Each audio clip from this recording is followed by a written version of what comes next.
fashioned in glitter. I made it myself.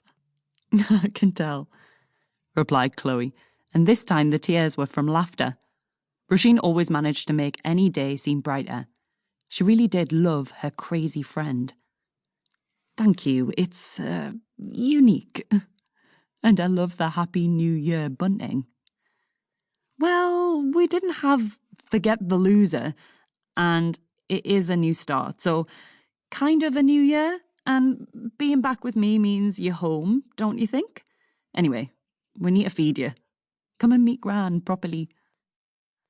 Chloe wasn't exactly sure how to greet Gran. A handshake would be too formal. Should she wave? Her quandary was answered by the woman holding out both arms and inviting her to take part in the second hug of the morning. I heard what happened and I'm very sorry. You can stay here as long as you like. And I'm Heather, by the way. Gran always sounds so old. Thank you. Your home is lovely. The Arga looks original. Do you still cook with it? Chloe pointed to the huge stove which dominated the outside wall of the room. Of course not, darling. I dry my hair with it. The woman laughed, her eyes twinkling. Chloe took a second to realise she was being teased. Roisin and Heather were obviously cut from the same cloth when it came to their sense of humour and the strength of their hugs. Feeling every inch the city interloper, Chloe blushed while Roisin gave her Gran a friendly punch.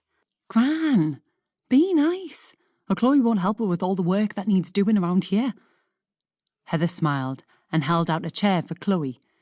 With Chloe and Roisin sat, she proceeded to place before them a loaf of fresh fruit bread, still warm from the oven, butter in a strange dish shaped like a spouting whale with an Icelandic flag on it, and a jar of homemade jam.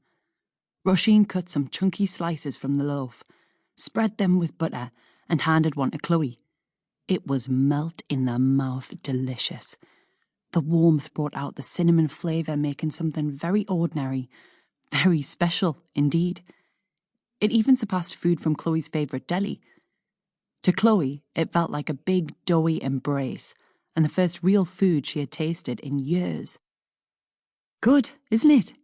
Asked Roisin, after they'd both sat eating in silence for a while, apart from the occasional groan of pleasure. Good doesn't even come near. It's... oh... I don't think there's actually a word to describe how gorgeous this is. From her rocking chair by the window, Chloe saw a little smile of pride on Heather's face. She waved an, "Oh, be gone with you," hand at Chloe. But the smile stayed on her face. Gran was a bit of a rebel as a teenager, so was sent to bed with bread and butter most nights, Roisin explained. When she grew old enough, she started baking her own bread and developing the recipes. It's kind of a thing in this house. Fantastic bread. After this, I'll show you around. Wear something casual.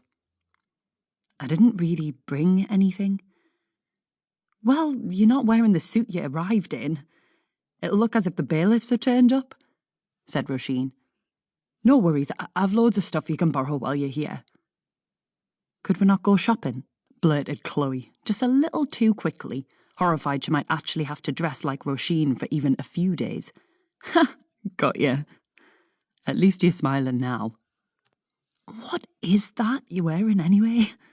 Chloe was taking in Roisin's brightly coloured harem pants and waistcoat. Are you planning on starting to tell fortunes or just to run away with the circus? Maybe both. I can tell yours for a start. You're about to have a huge adventure with your gorgeous and talented friend, so eat up and let this glorious coastline start working its magic on you. It already was. Chloe smiled softly, knowing she was in exactly the right place to recover. Roisin had a way of making things better, and although she'd never visited Roisin's home before, her friend was right. Just being with her felt like coming home. They'd clicked from the first moment they'd met in Freshers' Week at Liverpool University and realised they had a lot in common.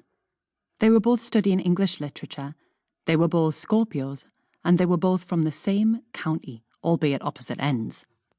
Like we were separated at birth, Chloe remembered Roisin saying. In those 3 years, they saw each other through bad boyfriends, impossible exams, and terrible